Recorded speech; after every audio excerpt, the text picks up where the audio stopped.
Land of Bad is a military action movie starring Liam Hemsworth and Russell Crowe. And I gotta say, Russell Crowe, he's really entering his John Goodman phase.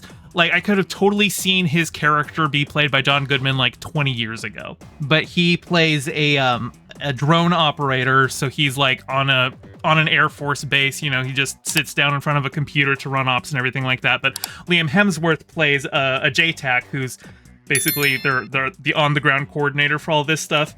But he's also kind of green. He hasn't seen a lot of action. He's usually just the one hauling out intel to the drone operators and stuff like that.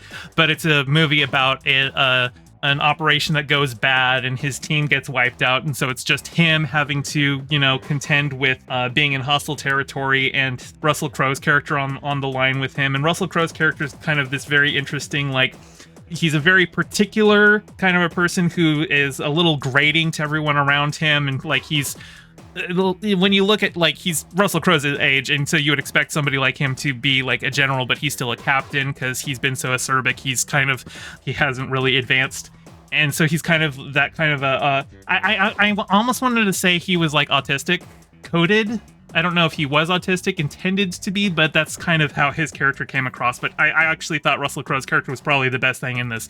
Liam Hemsworth's character just feels like, here's a soldier who's kind of green, and then the rest of his team gets wiped out, so he's got to, you know, fend for himself. And it's Liam Hemsworth doing a Liam Hemsworth character. It's fine.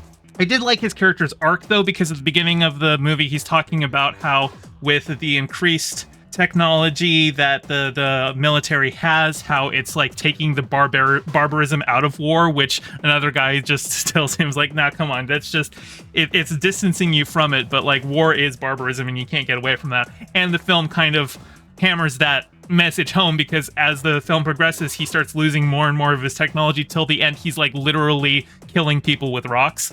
So this is one of the first times I can remember seeing a military movie that really treats the military as a job more than anything. It's not glamorized. There's like intra-office and inter-service bickering, and the film never really questions why the U.S. is involved in boots-on-the-ground operations in countries we aren't at war with, because it's set in the Philippines, and we're not at war with the Philippines. But it doesn't portray like the military organization as like blameless and upstanding.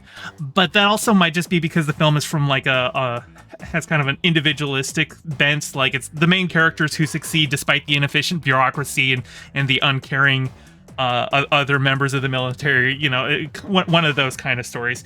I really liked it. I thought the action in this movie was pretty good. I just, you know, I always have to keep in the back of my mind what's the motivation for any movie that has the U.S. military as like the good guys in it, because basically all of these movies are made with Pentagon funding, and so there are certain things that, you know, the Pentagon says, hey, we want you to portray us in this way, and so I have to be aware of any like propagandistic bents in the film.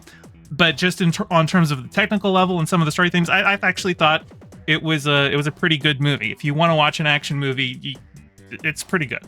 Hey, thanks for watching. Your view means a lot. Don't forget to toss me a like and subscribe and ring the bell. And drop a comment below telling me what you thought of the video.